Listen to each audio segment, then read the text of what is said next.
Hi, my name is Drew. I'm a sociologist. Hi, I'm Kate. I'm a media production specialist. And this is Everyone Should Read. Thank you so much for joining us. We are going to be breaking down books, sonnets, plays, short stories, essays, all of the stories and titles that you've heard of, that you might have been assigned in school, that you might not have actually read.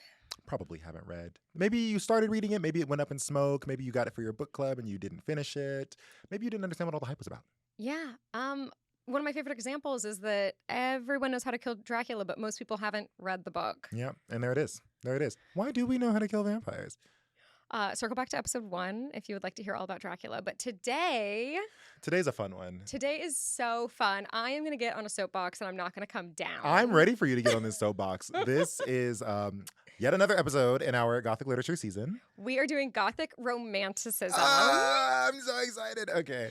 Something that the soapbox begins here, guys. Get ready. Get onto it. Romanticism and romance are not the same thing. At all. No, they are not. And that just gets so lost. I think that gets so lost. And every interpretation of the story that I'm bringing you today does it wrong because they hear romantic and they think romance, and the story is not a romance. People are in love. Tragically. There is love involved. There's also a lot of horrific things involved.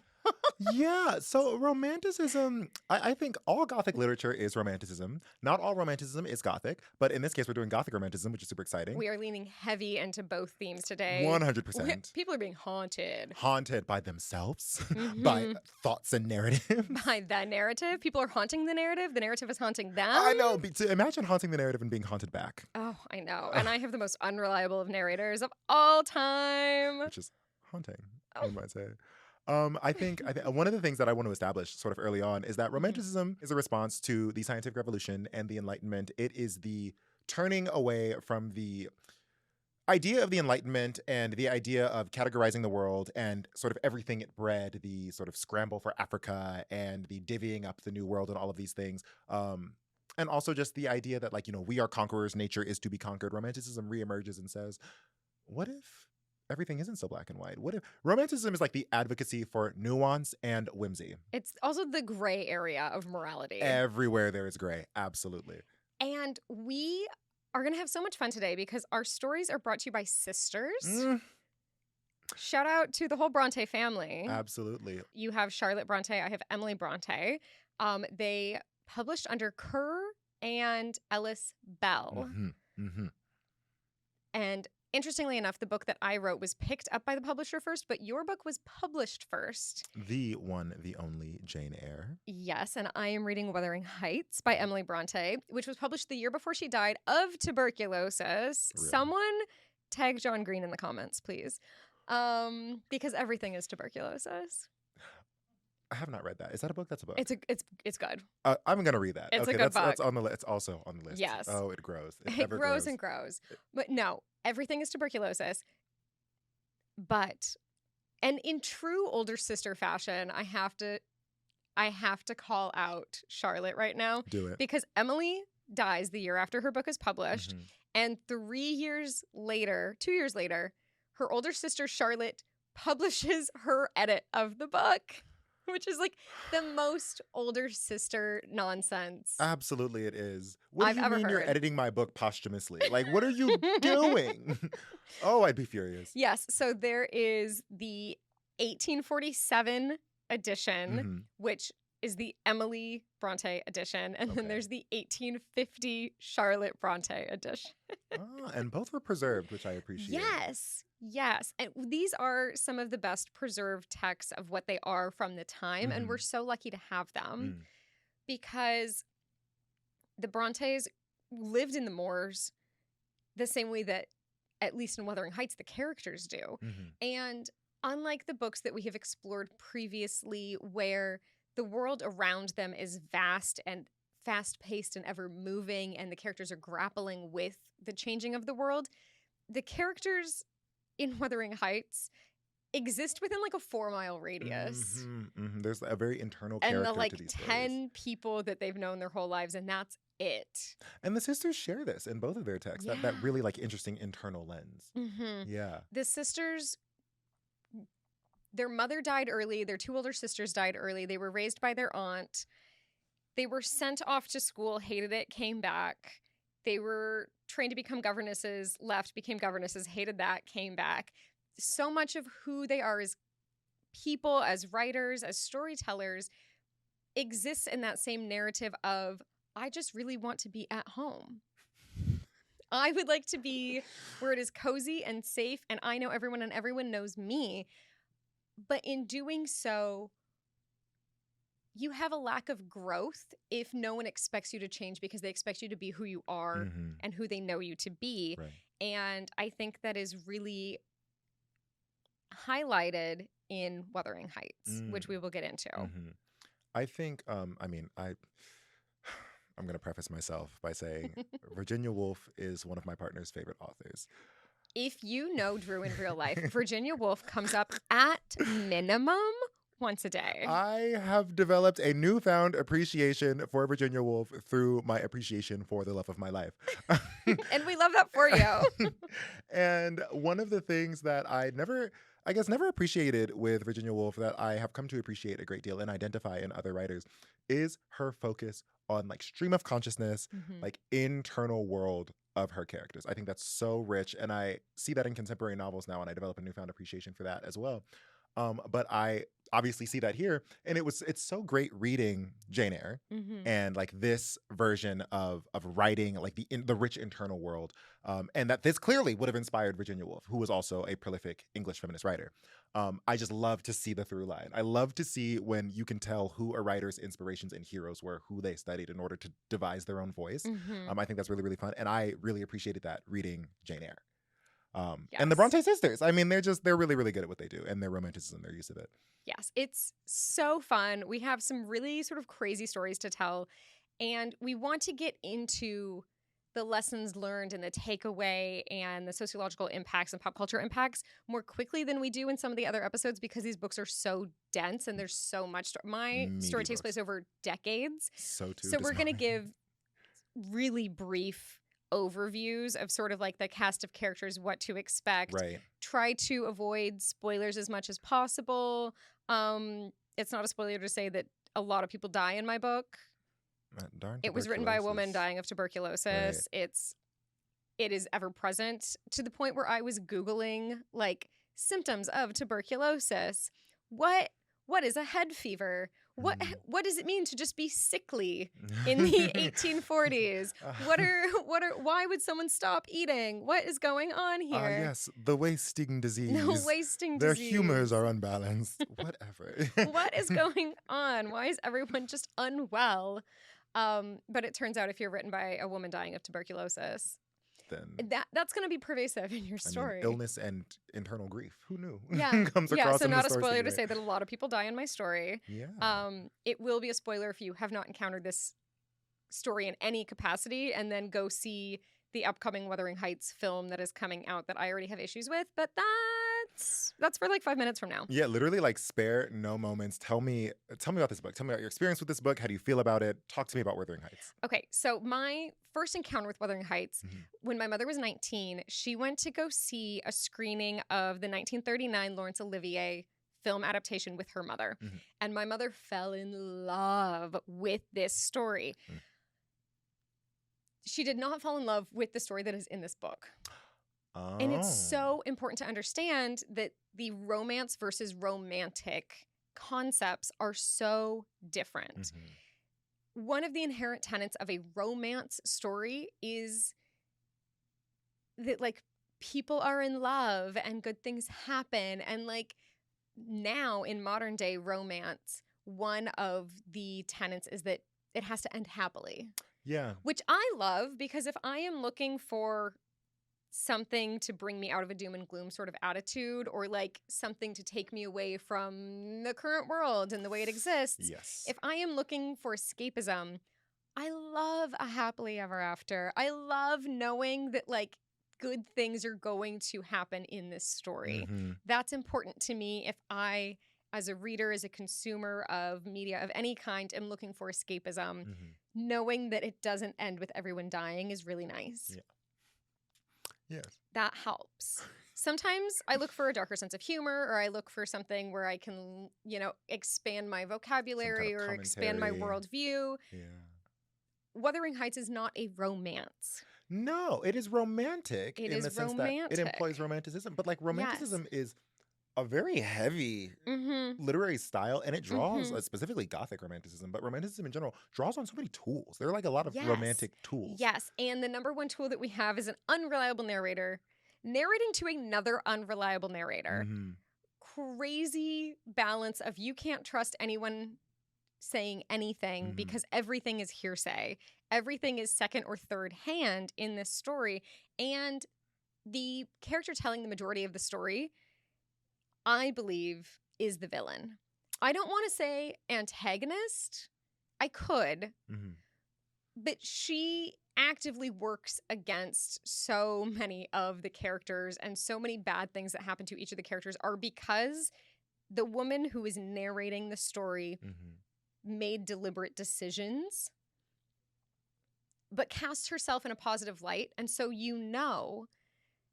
that like what she did was actually probably so much worse, because no one is going to tell a story about themselves in which they are not the best version of themselves. And the story still makes her look And awful. this story still makes her look like a bad guy. Okay. Which is crazy. So the book starts off with Mr. Lockwood. He comes in, he's renting Thrushcross Grange. Ooh. Crazy. Say that like 2 times fast. I can't. I simply cannot. He's renting it from a man named Heathcliff. Okay. He goes up on day 1. He's like, Heathcliff, thank you so much. I am your new tenant. And Heathcliff is like, great. Thank you for paying the money. Do not come back and bother me ever again. Mr. Lockwood is like, I hear you. And I will be back tomorrow for tea. Excellent. Love that charm. I tell you what. Shows up the next day, and everyone who's in the house is like, who are you? Why are you here? We don't want strangers. We don't want interlopers. And then a storm hits and he's trapped there, and everyone's like, you're the worst. And he's like, everyone's treating me so poorly and I can't understand why. And it's like, my guy, you were not invited. Like, you invited yourself. You showed up and now you are trapped in their home. It's giving very much SpongeBob in Squidward's house. Yeah. Yes.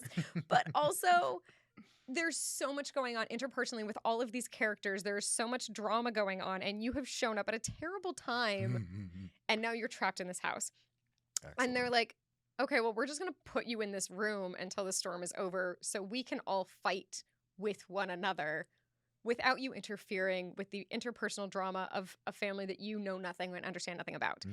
While he's in this room, he starts reading through books and discovers that some of these books, the margins, are like diary entries of a little girl. So he immediately starts reading the diary entries of a little girl. He's like, And then falls asleep and is haunted by this little girl who is now this adult woman banging on the door, begging to be let in.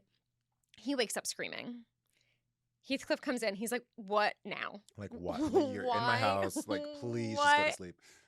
You can't have a single moment of peace in this house. What do you want?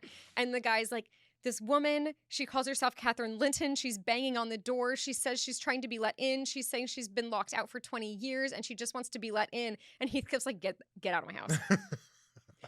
Get out of my house. Leave. Yeah, leave right now. Lockwood's like, but there's still a storm. I don't care. Get out. Okay. Heathcliff then, because Lockwood does not leave, he just goes out into the hallway, sees Heathcliff throw open the windows, and he's like, Kathy, come in. I'm waiting for you. Haunt me. Come in. And this is the beginning of our story. Oh, crazy. Crazy. So we start off this is why one with a nosy neighbor. I was just going to say, always value a nosy neighbor. Yes. Always value a nosy neighbor. A nosy neighbor, a dysfunctional family, and a ghost. And baby, that's Gothic romanticism. There it is. Here we that's are Those kicking off a long story. It's not quick, but it is dramatic. That's how you do it. Yes. That's the purest version. If you could pull an espresso shot of Gothic romanticism, it would be dysfunctional family, nosy neighbor, and a ghost. Absolutely. Starting off strong. Yes. So he goes back to his own place and he sees the caretaker, the matron of the home, and he's like, So what's up with the landlord? And this woman, Nellie, is like, well, I really shouldn't say. And he's like, shouldn't you? And then this woman tells the entire story of these people for like 40 years. She's just like, I really shouldn't. She's pouring tea into the glass. Literally sits down with some tea. And every time she stops and she's like, well, should I go on? And Lockwood's like, absolutely. Like, I am giant. Yeah, that's great. This is a gossip session. Also inherently Gothic, romantic. Yes. Like hearsay. Hearsay. It starts off when Nellie is 14. Okay. Wow. She's like, let me take you all the way back to the beginning. It begins with my childhood. And it does. Because Nellie is a child in the home where her mother is an employee. Her mother is actually never mentioned outside of the fact that her mother worked there at some point. Okay. We don't know what happened to the mother, where the mother went. Anyway, Nellie is about 14 at the beginning of the story. We know this because she and the oldest son of the family, Hindley, are the same age. We don't know that they're the same age until like well into like 3/4 of the way through the book. We just know that she's also there. Okay. In my mind, she was much older until I got to that point where I was like, what do you mean you're only 27? Yeah. What do you mean you're the same age as everyone else? And I had to wind back and reread the story through the lens of it happening to a young girl and not like a young adult. Her behavior is not better for that amount of grace that she is left with.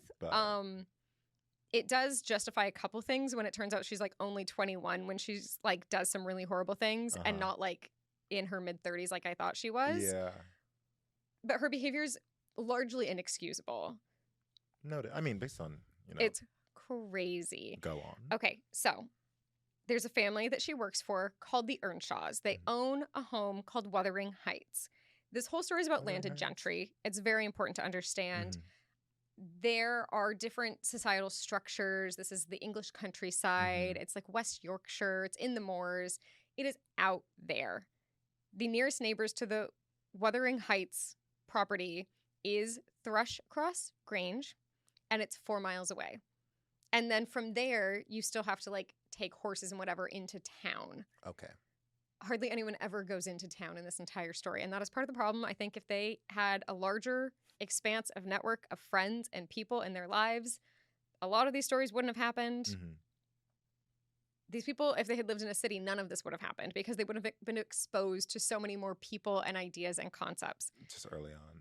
The very beginning of the story, Mr. Earnshaw goes to the city for some work thing, and he comes back with a little boy. The little boy is of unknown origin, and Emily Bronte refers to him as a gypsy. Now, I want to break that down a little bit. Yeah, okay. Because we, as a modern-day society, apply modern-day interpretations on a lot of words. And now, if someone says gypsy, someone would usually autocorrect and say, like, Romani. That's not necessarily accurate in this case. So Romani are people, historically nomadic people from Romania. And keep in mind that this story takes place in England.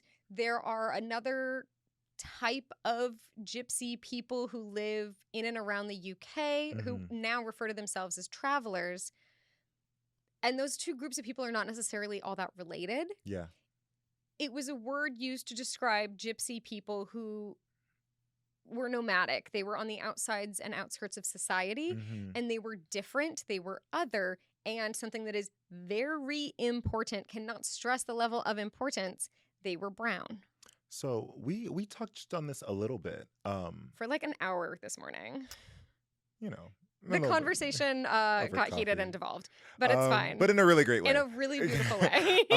But we talked on it, and we talked specifically kind of about the role of Edward Said's Orientalism. I said, I literally said this morning, I was like, I'm going to have to bring up Edward Said. I have no choice. Yeah. No, I mean, this is an important conversation to have because it sets up the rest of the story. Right. So exactly. So one of the things that Edward Said sort of dictates in the construction of Orientalism is that the Orient is used as what we call in sociology a negative reference group it was sort of the precursor to what we think of as racism, but also obviously the precursor to Eurocentrism.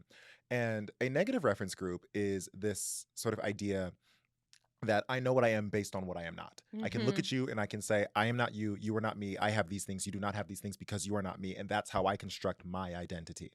And that's really, really important because that obviously evolves in many ways. But also, one of the sort of characteristics of Orientalism is it is non-specific. You know, it Mhm. does not attach itself to meaningful definitions of other No. people. It is just a kind of general lumping in of people, a smoothing over of their nuance, And uh, an othering, and an othering. which is very Gothic. And it's for the purpose of propping one's own self up. Mhm. And so, in the case of this word occurring in Wuthering Heights, it's used to reference someone who we don't know who they are, we don't know where they're from, we know they're brown, we know they're not English. Mhm. Well, he's English, but Well, he's like not English. English the way that the rest of the cast of characters view themselves as English. Right. And this is something that we also talked about when we were going through Frankenstein and talking about Homie. Mm-hmm. Those of you who haven't listened to our Frankenstein and Dracula episode, Homie is our word for the creature or the monster. It comes from homunculus. Mm-hmm. Mm-hmm. He's homey. He's He's homie. actually a sweet pea. So maybe go listen to that episode because I have strong feelings about him. As I do now. And I think anytime you read about a character who is so othered to the point that it changes not just the narrative, but who this character is and who they become, Yes. you feel for them. Even if ultimately the character does monstrous things, Mm-hmm. you can see who they might have become if they were treated fairly. Yeah, if they were not othered in this way, so Yes. drastically, so And dramatically. the not even underlying, but like very obvious red neon sign racism callouts in Wuthering Heights is so crucial to the plot and the structure that when all of the film adaptations that have happened that are romance rather than romantic Mm-hmm. Mm-hmm. do not cast a brown person as Heathcliff, they undermine the entire story. We lose a great deal of what she was saying. Because here's the thing. Heathcliff is brown. Mm-hmm. We don't have Brown in 1847, mind you. in the English countryside. So brown. Yes. Yes. And he is othered so extremely that it is a crux of the plot. Right. And so when you take the horrific level of racism and mistreatment away, Mm-hmm. there is actually not a need for most of the plot in the story. So the driving factors become nebulous. Yes. When- and so there yeah. is no conflict in the romance if they can't be together because he's brown. And if I feel like we could take that a step further and sort of say people tend to look at Wuthering Heights as this like story about brooding people who brood. And I mean, there is that. There's a great deal of that, but like in the case of But it's also trauma. well, yeah, and exactly. intergenerational trauma, family trauma, and poor decisions. And racism. And like heavy on the racism. So if we've got trauma and racism, obviously there's going to be some brooding. Yes. But if you ignore Yes. the racial element, then it just seems like a character likes to be haunted for the sake of being haunted. Yes. He's not moody for no reason. He's moody because he's being physically assaulted for being brown. Think Prince Zuko, kind of. Not entirely, but you know, got his eye burned. Got his eye burned and now he's moody. I don't know if I'm gonna like stand that comparison. It kind of works. I don't know. But it does make for a character that you feel for Right. and you love because you see this sort of kicked puppy character that you want to protect. Mhm. And you want to protect this character for so long that you will excuse a lot of really horrible things that this character goes on to do. Yeah. Yeah. Heathcliff is not a good guy. He starts off as not a bad guy. Mhm. And that is the crux of the problem. So we get back to Nellie telling this story. Mhm. Nellie is about 14. Mhm. There is Hindley, who is the same age as her, and he is the oldest sibling in this house. And then his younger sister, Catherine, or Kathy, Mhm. she's 7. Okay. Their father brings in Heathcliff, who's this little brown boy that he found on the side of the road. In a similar comparison to Frankenstein, but on the complete opposite end of the spectrum. It is not a beautiful dirt baby girl. It is this poor little boy who was not going to make it if Mr. Earnshaw didn't take him in. Mm-hmm. I was also thinking about that, like, difference, that dichotomy between those characters. Crazy how parallel these stories can be sometimes. Yeah. Right? I love it. Oh, I love it. Me too. And Hindley hates Heathcliff on sight. He's like, my father is going to give all of his attention to this little brown boy instead of me, and I hate that. Kathy likes this little boy who's brown and not me, and I hate it. Mind you, Hindley and Catherine are 7 years apart. Like, a 14-year-old being jealous of a 7-year-old is just embarrassing on every level. Weird. And then you add in the element of, like, deeply rooted racism and othering, and it just gets very upsetting. Yeah. To the point where Hindley is so abusive of Heathcliff that Mr. Earnshaw sends Hindley away. He's like, you can't live in this house. You are too dangerous and too volatile to the other children who are here. Goodness. Hindley goes off to school. Doesn't come back until after Mr. Earnshaw dies, and he inherits the place. Because remember, they are landed gentry. Right. Hindley inherits everything, and he brings his little wife with him back. Okay. He makes Heathcliff move out of his bedroom and up into the drafty old attic. No, because he hates him. Okay. At this point, Heathcliff and Catherine are like teenagers. Also, this is an English manor house. Mm-hmm. So in drafty, all of this space, leave your bedroom, go in the attic. Yeah. Where, like, the breeze of the moors. Okay. All right. Just to help. Okay. Yeah. No, it's, like I said, the racism is, like, deep and staunch and pervasive. It's, like, in there. It's really upsetting. Yeah. This is not a book that you just, like, sit down and read all the way through. This is one that you, like, take your time with because everything is upsetting all the way through. Yeah.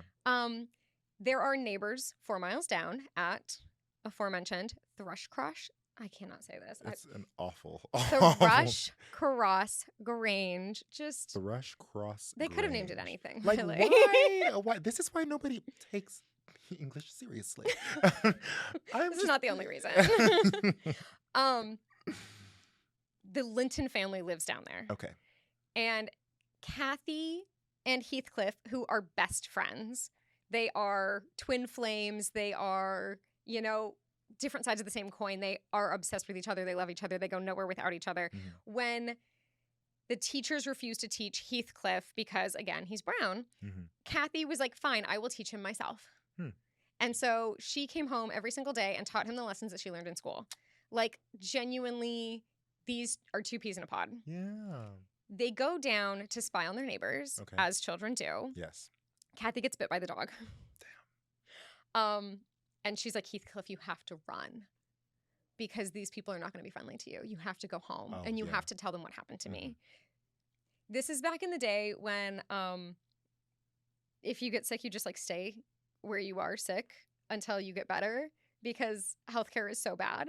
That, like, if I move you, you will die. Yeah. So anyway, Kathy spends, like, a couple months at her neighbor's house. With the Lintons? With the Lintons. And they take care of her? They take care of her. And they are lovely. Where Hindley is volatile and angry, the Lintons are kind and sweet. And they have a level of gentility that Kathy's never experienced before. And she comes home changed by having met these different people. She's like, I could be proper. I could be a lady. And it's like, girl, you are a lady. Yeah. You are landed gentry. But because of the wilderness and the craziness that you grow up in, you don't see yourself that way, the way that other people see you. Near the top of the episode, you said that if they literally just lived in a city with other people. Yeah. If they were just exposed to more people, a lot of their issues would have gone away. Edward Linton and his little sister Isabella love Kathy. They're like, oh my gosh, she's amazing. She's so fun. We loved having her in our home. Edward immediately falls in love with Kathy. Of course. She's beautiful. She's also the only girl in the neighborhood. Within, like, 4 miles, literally. So stunning. Absolutely stunning. Stunning. Gorgeous. So anyway, Edward starts to romance Kathy. Okay. Heathcliff hates this. Of course. He's like, no, Kathy and I love each other. Excuse me. Hi, hello. I'm in love with Kathy. I'm in love with Kathy. And Kathy's like, I could have everything, actually. But in a way that when she explains it to Nellie, who sets her up for failure once again, it breaks your heart. And it is a famous line that does show up in every adaptation. It is pervasive across media. It is known everywhere. And it is, whatever our souls are made of, his and mine are the same. Kathy is like, Heathcliff and I are one being. We are one entity. Nothing could separate us. Okay. Sweet. She's like, Edward has proposed to me. And she's telling Nellie this. Nellie, who knows that Heathcliff is in the room, like laying down, can't be seen by Kathy. Kathy is telling Nellie this. And about halfway through the conversation, because the miscommunication trope is just the worst, my least favorite, and like very effective in this novel, Heathcliff will get up and leave and not hear the rest of what Kathy says. Oh, I hate when that happens. He leaves. He doesn't come back for 3 years. Because of course. Of course. This is that dramatic. High drama. Yeah, High literally. drama. It's the stuff I'm always talking about. Yes, but Kathy is telling Nellie, she's like, Edward's proposed to me and I'm going to say yes. And Nellie's like, well, do you love him? And she's like, I could love him. But like, I know that my future is secure with him, and that's also very important. I see. The landed gentry, the women of the landed gentry, their only real option and opportunity in life is to marry and reproduce. That is largely the purpose of a lady. Yeah. They are incredibly well educated, but they do not have the opportunities to find employment because that is not their station in life. Kathy has to get married. And she knows and communicates to Nellie, of course, after Heathcliff leaves, that Hindley hates, with like a burning passion, Heathcliff. Yes. If she cannot secure her own future, she cannot secure Heathcliff's future. Right. She has to go marry someone else who has money so that she can take care of herself and Heathcliff. Heathcliff will not be employable. Heathcliff will never inherit anything. Absolutely not. Heathcliff cannot really get a job on his own, and he is so abused in her brother's house that she needs to get them both out. And she sees Edward as that opportunity. So this is literally a story of like trauma and discrimination and like just hatred and violence and power. Yes. And once again, none of this would be the case if Heathcliff were not brown. So whenever we cast the white boy of the week as Heathcliff, the story sort of falls apart because why can't your pretty white boy get a job? Why can't he inherit? Why is he facing struggles and animosity? Well, because in this case, if the racism isn't there. Yeah. I mean, in these adaptations, it sounds like literally you spoke earlier about like the sort of comparison between Heathcliff and Elizabeth from Frankenstein. Yeah. In the case of these adaptations, he really is just the beautiful dirt baby who was pulled out of that, and it loses a lot of its and tact he is for that. so handsome. Everyone who sees him is like, oh my gosh, he is so pretty. They're like, he is distractingly attractive. Of Heathcliff? Really? And everyone hates him all the more for it. They're like, there must be something evil about him. There must be something, he is dark, so darkness must reside in him, which is such a hideous, pervasive, racist thing to think. But how 19th century English. How very how 1847. And I just must say, the modern day Brits really pride themselves on being post-racial and better than everyone else. And I'm like, that didn't happen, did it? No, it just kind of evolved and took on these really interesting diluted characters. But if this was happening, then like your hands are not washed. No, they're certainly not clean. Well, and also, again, this goes back to sort of like this being the foundation of Orientalism and like this sort of negative reference group. It's like, even if it is not as explicit, even if he's not like, being fed to the fields, so to speak. This is still like this very strict cast based on this like loose construction of Eurocentrism. Yeah. Which drives the story, it sounds like. Heathcliff takes off. Okay. Does not come back for 3 years. Kathy waits for years for him to come back. Finally accepts Edward's proposal and marries him like the week before Heathcliff comes home. God damn it. I see where the romance gets extrapolated and brought to the forefront. But she's married. She's living on this estate down 4 miles down the hill from her brother. At this point, her brother his wife died in childbirth, which is going to be a pervasive theme, unfortunately, in this story. His son Hareton, Nellie was raising Hareton, but Nellie went with Catherine to become a Linton. Okay. She stays there, and she immediately... Nellie has a similar experience to what Kathy's experience was when Kathy first met the Lintons, where Nellie was like, am I I could be this. Could I be better than everyone else? And Nellie immediately aligns herself with Edward Linton over everyone else. And it's important to understand that she is an employee. Yeah. And he is her boss. But there is a level of hero worship that did not exist when she was at Wuthering Heights. Okay. That did not exist for any of the Earnshaws. She abandons Hareton immediately. And Nellie's job is to raise all of these children.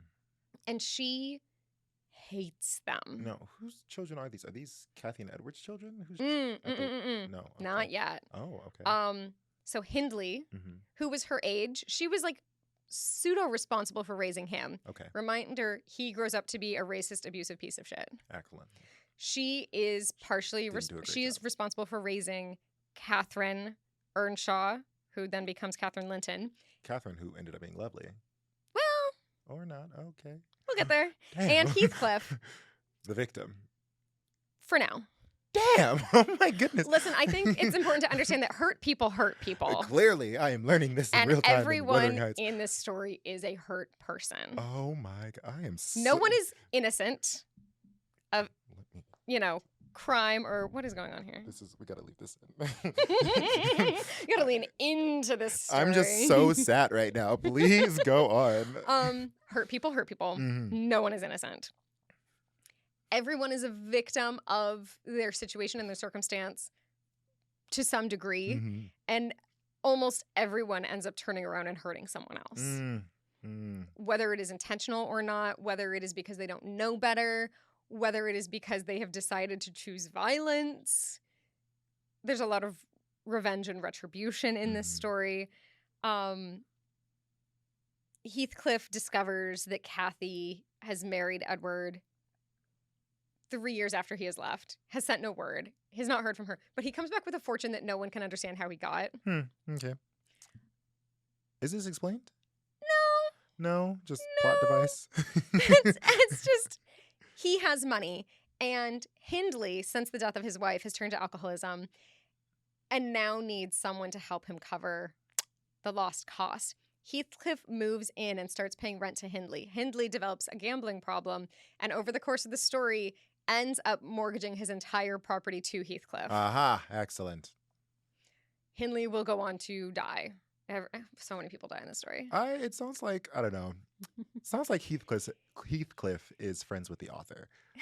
That's just what I'm getting. I mean, yes and no, because he will end up doing some truly heinous crimes over the course of the story. Okay. All right. But you do feel bad for him for so much longer than you maybe should. Okay. I'm sad. He raises Hareton to be a beast, to just grow up as a little mongrel child, because he believes that it is just after the way that Hindley treated him. But Hareton looks too much like Kathy for Heathcliff to really let him devolve completely. It's crazy. It's a whole thing. It's weird. Kathy ends up having a baby. It is important to understand that while reading this, you don't realize she's pregnant until she dies in childbirth. Kathy? Okay. Her daughter's named Catherine, who's also called Kathy. There's a point in the story where Heathcliff runs away with Edward's little sister, Isabella. They get married, they have a child, and she names it Linton, which is her maiden name, last name Heathcliff. So we end up with so many characters. My eyes are narrowed. With all of the same names. Eventually, Kathy Linton, who is the daughter of Edward and Catherine, marries through force. She's kidnapped by Heathcliff and forced to marry Linton Heathcliff. Okay. So that he can have her property. Her father's dying. Her mother's already dead. Her father is dying. Her cousin is supposed to inherit the property. Actually, Heathcliff isn't sure if she or her cousin are going to inherit the property from her father. So he has them marry. And then he has his sickly son. Everyone has tuberculosis, but they didn't really call it tuberculosis back then. Sign the property away to him. His So sickly then son. his sick son. So then Linton Heathcliff, the son of Heathcliff, Yes. dies. Heathcliff now owns Wuthering Heights and Thrushcross Grange. Through He a series owns of, like- all of the property of everyone who has ever bullied him, mocked him, abused him. Mind you, he didn't even really encounter the Lintons, did he? Oh, he did. He did. He did. And Edward hated him just as much. Oh. Everyone was racist, except Kathy, the original Kathy. Who died Who's in now childbirth. dad. Yeah. Okay. So After Heathcliff comes back and they confess their love to each other, and it's this gorgeous, beautiful, heartbreaking, heartrending moment in which she's like, when you left, you broke my heart, you killed me. He's like, if you say I killed you, then haunt me. Like, truly some of the rawest, most romantic, crazy, out there lines in literature. Truly. So I get how adaptations are like, what if we lean into like, yeah. the unhinged level of in love these two characters are? Well, because that one sells more than like, seeding guilt in your audience for watching a story about Yeah, racism. it turns out racism Does and not abuse sell. Yeah. is not what people want to watch so much as two lovers who are held apart by fate, the fate being racism. And that's the thing, right? And like, that's my we problem always, like, with the abstract, adaptations. like, and like the love, they're star-crossed and they came from somewhere. Like, stop doing that, guys. They're only star-crossed because of racism. We literally talked about this earlier too, just like the shaving away of nuance and like how that's like dumbed us down in many ways. Yeah. Eventually, Kathy the younger, she marries Linton. Linton dies. She does end up falling in love with Hareton. She's married both of her cousins. Heathcliff also eventually dies. Nellie is telling all of these stories secondhand, and she's been in the room for most of the things because, for propriety's sake, she has to be in the room when other people are there. Kathy can't be left alone with Heathcliff. The other Kathy can't be left alone with Linton or Hareton or anyone. And so Nellie is in the background of all of these stories, but she's also actively acting against the narrative. This becomes a really because she thinks she knows better than people, but she doesn't communicate to people why their decisions are bad. So she makes calls for them. She makes a lot of judgment calls that damn people because of the choices that she didn't allow them to make themselves. And then she tells the story in a way that she still looks bad, which is crazy to me because she thinks she's doing the right thing. Right. And like, how can she not look at all of this and like just the havoc she's caused, the smoking crater of a life? Well, and then at some point, Heathcliff, who knows that he's dying, confesses to her that like he has dug up Catherine's remains and like lain down and spooned her dead body that's like been in the ground for like decades. And he's like, I will finally be at peace when I can be with her again. So, like, I can see where people get the, like, enduring love element. Impossible not to with stuff like that. Truly. But also, this man has kidnapped people. He's dug up bodies. He has bribed ministers and lawyers. He has changed laws and rules. He has robbed his own children. It is crazy. So I don't know why this keeps happening so many episodes where I'm just like, based on what we've discussed, here is my proposal for an adaptation. Yes.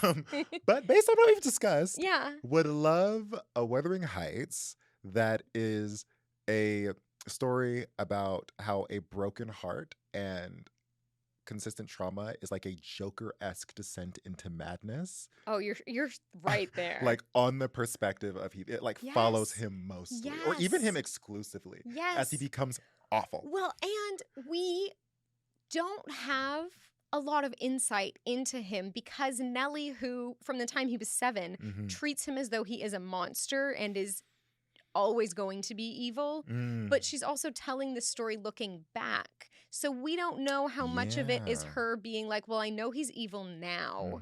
So how much am I putting on that story versus how much did I think that he was always evil? We have a whole host of unreliable narrators, and it's told there's not much first person going on except for Nellie's own experiences. So we don't have insight into the mind of either of the Cathys or Sickly Linton or Edward or Isabel or Heathcliff, Hareton, Hindley. Yeah, literally unreliable narrator. Literally any of these other characters whom the story is about. And then there's Nellie, who's been in the back room of the stories happening this whole time. Which brings up, again, a conversation that keeps coming up in this, I guess because that's just Gothic literature, but like the role of the servant in the room and like being invisible, but also in this case, like orchestrating so much of their lives. Actively part of the narrative. Yeah. But in a way that does more harm than good 9 times out of 10. And you can see so often where she's at when she says that she thought she was doing the right thing or she was trying to do the right thing. Like, she's actively trying to prevent all of these women from running away with these men. And she's right for that. But also she needs to communicate better with her charges. Like, all of the women she's responsible for raising, she ends up being like, well, they turned wicked. And it's like, girl, you are in charge. You're raising this person, and everyone you raise, if they all turn out wicked, something's in the sauce, girl. And I wonder if that's like intentional on Emily Bronte's part. I'm confusing yours with mine again. Well, they were raised by the same aunt. Okay, so I'm wondering, because like this, it's because your story has an aunt in it as well, an evil aunt, and I think this is a good transition. Let's get into a little Jane Eyre. So here's the thing. Ooh. So bringing that on over into Jane Eyre, which actually for Jane Eyre, because I think we really know the story, I just want to like quick gloss with the story. It is originally released in 3 separate novels, chapters 1 through 15, and then roughly like 9 or 10 chapters all the way up to, I think, chapter 38 is the last chapter of the story. She's long. She's long. She's cute though. And in keeping with what we were saying about sort of like the history of the English writing tradition and how like they learn from each other, as soon as I started reading Jane Eyre, I was like, this is Matilda. This is the story of Matilda. Matilda is like Jane Eyre fan fiction if Jane Eyre were Carrie. Shout out to Roald Dahl, I guess. Like, you know, it's really, because it's just like, oh, like here it is, like unreliable authority figures. And also like there's this, because her aunt is very cruel to her. Her aunt treats her as less than a servant. She says to her, you are less than a servant. And we know that there was like a strict caste system where, just as we said, a servant can be in the room and not be considered personable, like a person. And so they are denied personhood. And so her aunt says to her, she says, you know, you are less than a servant, because at least a servant earns their keep. Awful. It's this child who was tormented by her aunt and her cousin, her older cousin, and she has 3 cousins, but it's her older male cousin who's set to inherit, who is just absolutely cruel to her, hunts her down and just abuses her. And like one day she pops him back and she gets in so much trouble, and she's like thrown into a room off to the side. I get it. I know. There's only so much one can take. Well, so this story is essentially about Jane Eyre, and it's her entire life, and it's written as an autobiography. So it departs from sort of the tradition of Virginia Woolf a little bit in that way, but it follows that stream of consciousness. And it's really just her coming of age story. And it's good because I think it uses the romantic tools. It uses the romantic tools of literature, and how do I describe it? I think it works really successfully because it uses the ghosts, but it takes the ghosts and it turns them inward. They're all projections of her journey. And also in some cases, like all of the ghosts are tied to real world experiences, which is what I think makes this such a good piece of Gothic romanticism, because it's not like there is a homie, you know, following me around. It's not like there is a horseman stalking me in the woods. This is very much like there's a ghost, except the ghost is like my grief manifesting as like the promise I was owed by my uncle who is dead, and now I am without his protection. And like I am trying to appeal to this force that is no longer there. And she invokes the memory of that force to get her aunt to behave. Her aunt then lies to the headmaster of the school that she then goes off to. And that follows her. But you know, she's haunted, she's internal, she's really upset about it. But this man, Mr. Brocklehurst, awful, like he's the schoolmaster. Outside of him, the school is run by women. And you find this like internal sort of camaraderie. And Mrs. Temple, who she like draws a lot of her strength from and who she is inspired to be a good person for. Mrs. Temple says, you know, I want you to defend yourself. And throughout, up to this point in the story, you know, and I just want to give like this snapshot to communicate the themes of the story. But up to this point in the story, Jane is she has these feelings that she feels like are wrong. She's like, I feel like I should be defending myself. I feel so frustrated. I feel so pent up. And like, I should not be treated this way. This should not be happening to me. And she feels a little bit guilty for that, but also like those feelings are not considered valid by anyone else in the household. And the authority of the adults above her precede her. And so they go into rooms before her. They decide who she is before she even arrives. And she has to contend with that throughout the story. And Miss Temple is really the first like proper adult. And she's a very vengeful young girl because for good reason. Yeah, I get it. Like I'm at the beck and call of these adults around me, and she becomes a very vengeful young girl. But then Mrs. Temple is like, no, I trust you. I like you, and I want you to tell me how you feel. And other adults go on to vouch for her, but it's sort of this opens her up to the rest of her life. And this is a threshold, and the sort of presence of spirits and allegory, like it takes on another form always through the lens of Jane's agency, though. It reminded me a little bit of Harry Potter also. I feel like in keeping with the English tradition, this very abused young boy who goes off somewhere else and amongst these people who take care of him builds out a new sort of sense of self for him. What is our fascination with little abused orphans that they are just so pervasive in literature? Especially English literature. Well, that's the thing. Like, it's such an English tradition distinctly. And I think that's so fascinating. And like, I don't dislike it. Like, I think it's compelling. I like to read it. But as the story sort of progresses, I think Charlotte Bronte uses these tools in a very surgical way. And she uses the spirit of phantasm and haunting to tell a story of, yes, agency, but also the narrative of agency comes to Mr. Rochester's wife, who was locked in the attic, right? That's the big Poor spoiler. girl. That's the big Poor spoiler girl. of Jane Eyre. But she haunts the house first as a ghost. And as Jane is sort of contending with everything that's happening, she goes away and she comes back, and she goes away and she comes back, and she's just sort of grappling with mystery. And the mystery is largely internal, but it manifests. It's almost as if it manifests outside of her body, which I think makes Jane Eyre such a compelling read. There's also like an element to, and we've talked about landed gentry, there's an element to like looking at it surface level, what a horrible thing that this man is keeping his wife in the attic. Right. But at the time, if you have someone who is mentally unwell, you can't just release them into society. No. He can't divorce her. He can't let her go off on her own. And she had a caretaker. Yeah. And so it's interesting that we have all of these characters where it's like, I can see how you made the decision. I don't necessarily agree with the decision, but the Bronte sisters in general really like to have a sort of commentary about the landed gentry and the boxes that those people are put in and the choices that are sort of put upon them. And I think that's really the value in these stories that they tell, because they're these really interesting snapshots. Now, Jane Eyre is a bit of a departure because it involves, ghosts and frightfulness. But at least in Wuthering Heights, the ghost is real a little bit. Like Kathy is very much outside the window haunting Heathcliff. But in Jane Eyre, the ghosts are largely internal. And I think that's a through line with the way the Bronte sisters write, because it's like a dollhouse, and you're like opening it up and you're looking at what's going on in there, and that's what makes it so compelling. And I think that's why it persists. I think that's why it lives on through posterity. But it's not that like suspension of disbelief. Like, it's not going to draw you in a way that a sci-fi novel would, or like a romanticy novel would. But I think in that way it's one of the ones that we would consider hard literature, because it is very mundane in its way, and the complexity comes from the mundanity. And it's not like a farce, like Less by Andrew Sean Greer, one of my favorite books, is true. It's contemporary. It could happen, but it's clearly a farce. Like, it's really funny. It's outlandish. But Jane Eyre is not necessarily. It's just very introspective. And the same with that Mrs. Dalloway is, which is, again, why I feel like there's a Mrs. Dalloway and Matilda and Harry Potter, just one right after the other. But so much of it is also the internal struggle. Yeah.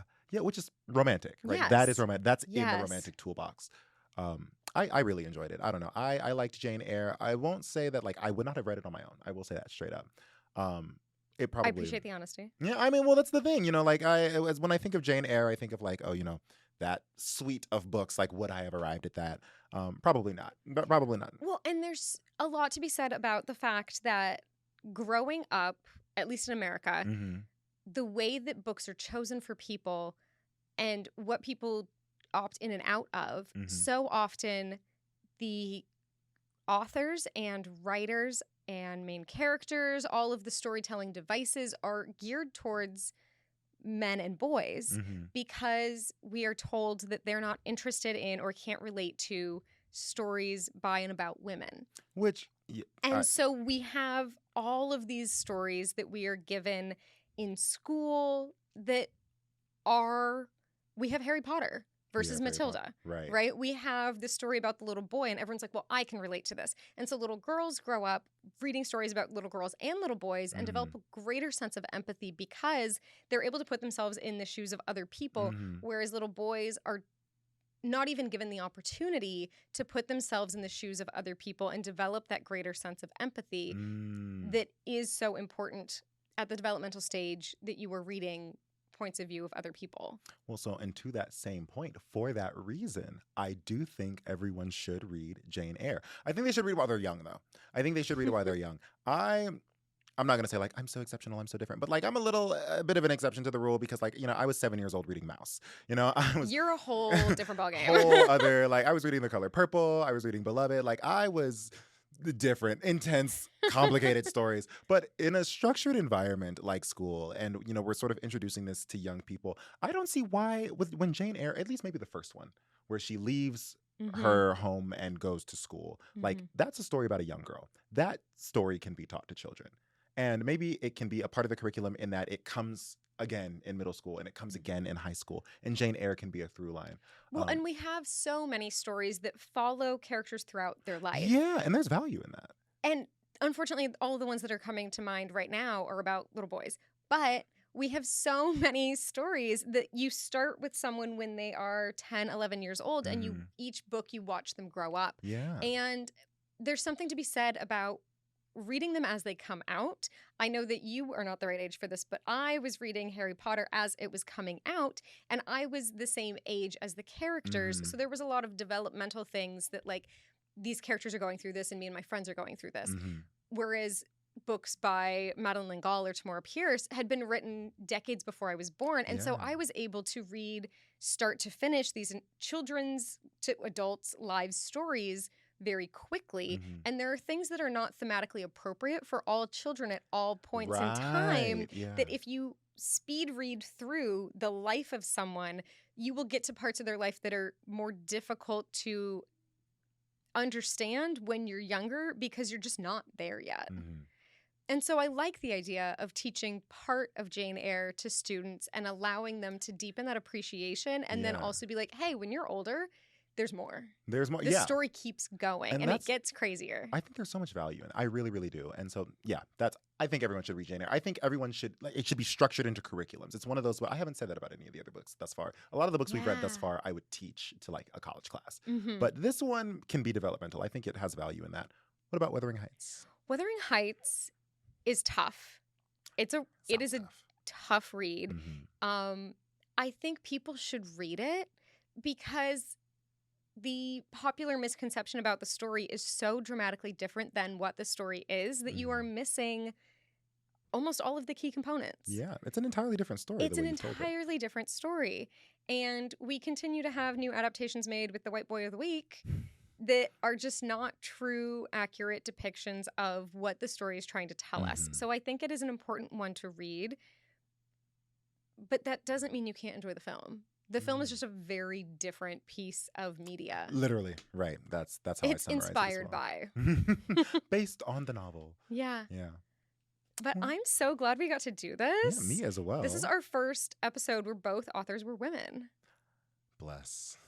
It's about time we got here. I know. I've been getting the good ones, though. You have been really loving. Yeah, I have. Except for Legend of Sleepy Hollow. That was a man. Yeah. Not bad, though. No. Anyway, I'm Drew. I'm a sociologist. I'm Kate. I'm a media production specialist. And this was Everyone Should Read. Thank you so much for listening. And while we still have you here, can you tell your librarian that we love them?